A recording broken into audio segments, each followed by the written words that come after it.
Olá, eu sou o professor Silvio Pera e eu quero nesse vídeo vir fazer a indicação de um vídeo do Gregório do Vivier, que é um escritor, um humorista, um ator, que apresenta um programa chamado Greg News, em que ele, de uma maneira muito divertida, muito sarcástica, muito bem-humorada, ele costuma fazer reflexões profundas a respeito de temas contemporâneos do Brasil.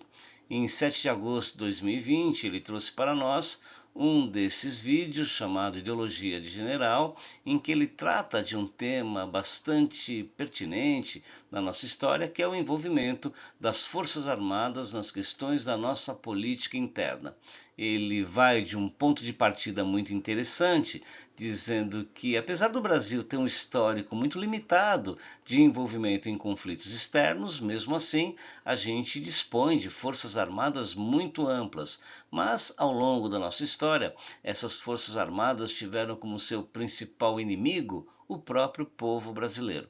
Eu vou fazer algumas reflexões a respeito desse seu vídeo para que você, quando for vê-lo na íntegra, possa conhecer melhor o contexto e, evidentemente, aproveitar melhor as coisas que ele está falando. Então vamos deixar aqui o Gregório falar. Fala aí, Gregório. Por quê? Porque cada exército tem seus inimigos históricos, né? Os ingleses são os franceses, os russos, os americanos, né? Os japoneses, os chineses, os Medzenga eram os Berdinazzi, quem pegar, pegou, na minha época, enfim. O inimigo histórico do exército do Brasil, qual é? Então, nosso exército sempre valorizou o produto nacional no quesito inimigo. A imensa maioria das suas intervenções sempre foi contra nós mesmos, que é para não ficar dando moral para gringo. Roupa suja se lava em casa. Enquanto isso, no mundo todo, o exército é uma força que serve, sobretudo, para defender o país contra ameaças externas. Aqui não. Isso economiza tempo, dinheiro e problemas na alfândega. E o Brasil está sempre cheio de inimigo interno, né? Como, por exemplo, os escravos. Tinham mania de liberdade. Igual aqueles marinheiros também, que tinham frescura para levar chibatada. Agricultor que se acha no direito de ter direito. O brasileiro tá cheio de gente dando problema para virar inimigo. O brasileiro, ele é o seu próprio Vietcong. Fora que Até a segunda metade do século XIX não era muito comum a presença dos militares nas questões políticas. Esse interesse dos militares só vai se dar a partir da Guerra do Paraguai, que foi entre 1865 a 70, um conflito em que Brasil, ao lado de Argentina e Uruguai, massacraram o país vizinho, promovendo assim uma matança infame como essa demonstrada pela caricatura do Angelo Agostini de 1870 e que também vai ser comentada no vídeo do Gregório do Vivier. A Guerra do Paraguai fez com que os militares voltassem do conflito conscientes do poder que tinham e com uma nova experiência, porque eles lutaram ao lado de argentinos e uruguaios.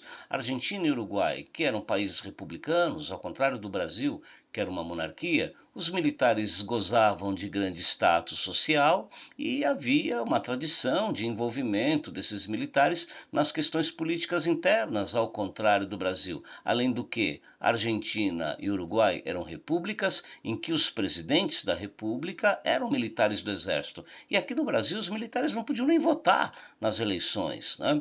Então eles voltam com ambições de poder, mergulham de cabeça no movimento republicano e lá no finalzinho do século XIX, em meio a esse movimento republicano, se articula o primeiro golpe militar de importância aqui no Brasil, que foi aquele desferido em 15 de novembro de 1889 pelo Marechal Deodoro da Fonseca, que você vê aí na imagem ao lado, que acaba derrubando a monarquia e implantando o regime republicano.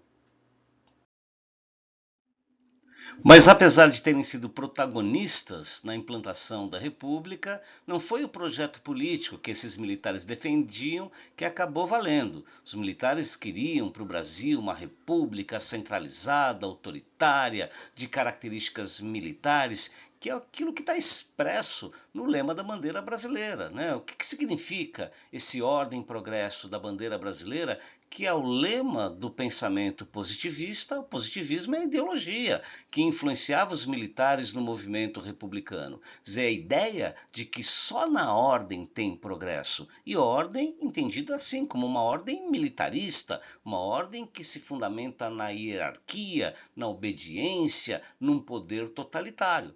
Então, isso que está escrito na bandeira brasileira, que é a herança dessa república implementada pelos militares, no meu entender, são dizeres infelizes e são slogan em defesa de uma ditadura. Mas essa ditadura militar não aconteceu nesses 41 primeiros anos de república, que nós chamamos de Primeira República ou República Velha. Mas o descontentamento dos militares, porque continuavam excluídos politicamente, foi aumentando com o passar do tempo, tanto que em 1930 se articularam com uma grande liderança política civil, um sujeito chamado Getúlio Vargas, para derrubar aquela estrutura e implantar uma nova ordem política. O Getúlio Vargas vai ficar 15 anos no poder a partir daí. Ele não era um militar, mas ele vai ter nos militares uma linha de apoio muito importante. Nunca antes esses militares tinham ocupado tantos cargos importantes no governo, governos estaduais, cargos em primeiro, segundo, escalões, ministérios, sobretudo. Mas esses militares queriam mais, as ambições de poder foram crescendo. Nessa imagem que você vê aqui, à esquerda do Getúlio Vargas, está o general Góes Monteiro, o seu principal apoiador político, fardado. Mas foi esse mesmo Góes Monteiro que, em 1945, derrubou o Getúlio Vargas da presidência da República, mais uma vez demonstrando que os militares queriam mais poder e mais espaço político. Se com o fim da ditadura os militares agora esperavam chegar ao poder e implementar o seu projeto político, aí que se enganaram. O Gregório do Vivier comenta nesse seu vídeo esse período que se segue ao fim da ditadura do Getúlio Vargas, em que num curto espaço de tempo, num curto período democrático espremido entre a ditadura do Getúlio Vargas e o regime militar, ocorreram diversas outras tentativas de golpe, através das quais os militares queriam, afinal de contas, se assenhorar do poder, com a deposição do Getúlio em outubro de 1945, mais adiante, em 1951, quando Getúlio se elege presidente da República, há uma tentativa das Forças Armadas, em especial da Força Aérea Brasileira, de impedir a posse do presidente, o que acaba se frustrando também. Mais adiante, em 1954, em meio a uma crise política, econômica e pessoal, o Vargas se mata e há novamente uma tentativa de assumir o poder, o que acabou sendo impedido pelo próprio suicídio do presidente e as manifestações populares que aconteceram a seguir. Mais adiante, em 1956, com a eleição do presidente Juscelino Kubitschek, que era visto como uma espécie de continuação do Getúlio Vargas no governo, houve no começo do seu mandato uma ação da Força Aérea Brasileira, mais uma vez, em forçar a derrubada do presidente, a renúncia do presidente, quando eles tomaram uma esquadra da aviação brasileira e sobrevoaram o Rio de Janeiro durante várias horas, tentando, quer dizer, ameaçando bombardear a capital federal na época, quer dizer, querendo com isso forçar a renúncia do presidente, o que acabou também não dando certo.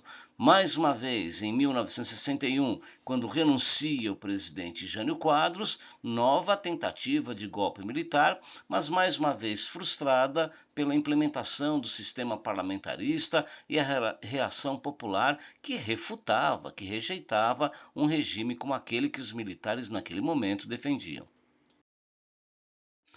Porém, no final das contas, essa insistência acabou dando resultado. Você vai tentando, e uma hora consegue aquilo que você busca. E em 1964, os militares conseguiram finalmente derrubar o presidente da República, assumiram o poder e implementaram um regime no Brasil que durou 21 anos, que foi o pior regime da nossa história, o mais autoritário, o mais repressivo, aquele em que a censura atuou de maneira mais efetiva, impedindo que os brasileiros se manifestassem, impedindo que os brasileiros tivessem liberdade. Você pode achar que tudo isso, no final das contas, é normal, né? Que esse envolvimento dos militares, do cidadão militar, é uma coisa normal. Mas isso é uma coisa do Brasil e de países da América Latina, de um modo geral. O Gregório do Vivier comenta nesse mesmo vídeo dele um evento assim recente que aconteceu nos Estados Unidos, quando um militar apareceu ao lado do presidente Trump. Vamos dar uma olhadinha nesse vídeo. Não. Que assim que Bolsonaro se elegeu, nossas tropas se posicionaram para ocupar todos os lugares estratégicos do governo, sendo indicados para quase metade dos ministérios. Hoje, já são mais de 6 mil militares ocupando postos importantes da República, geralmente altos oficiais, muitos da ativa, ou seja, gente que preserva o emprego nas Forças Armadas, o que é perfeito, porque eles têm poder político e têm também um rifle, que deve tornar as negociações mais divertidas. Em países mais comunistas, digamos assim, a ocupação militar do governo como essa que temos aqui seria um escândalo. Estados Unidos, por exemplo, um general, tá? Um só, apareceu numa foto ao lado do presidente Trump, logo após a repressão de atos antirracistas. Só dele aparecer na foto já foi uma confusão, porque passaria a mensagem de que as Forças Armadas elas poderiam estar politicamente alinhadas com o presidente. Então teve um mimimi constitucional tão grande que o general teve que pedir desculpas. I should not have been there. My presence in that moment and in that environment created a perception of the military involved in domestic politics. As a commissioned, uniformed officer, it was a mistake that I've learned from. Ou seja, é um fraco, gente.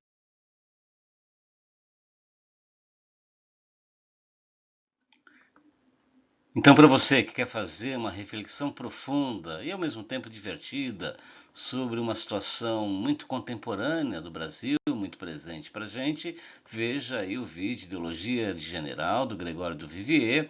Você pode vê-lo no canal da HBO ou também no YouTube. Então fica aí a minha sugestão. Até a próxima.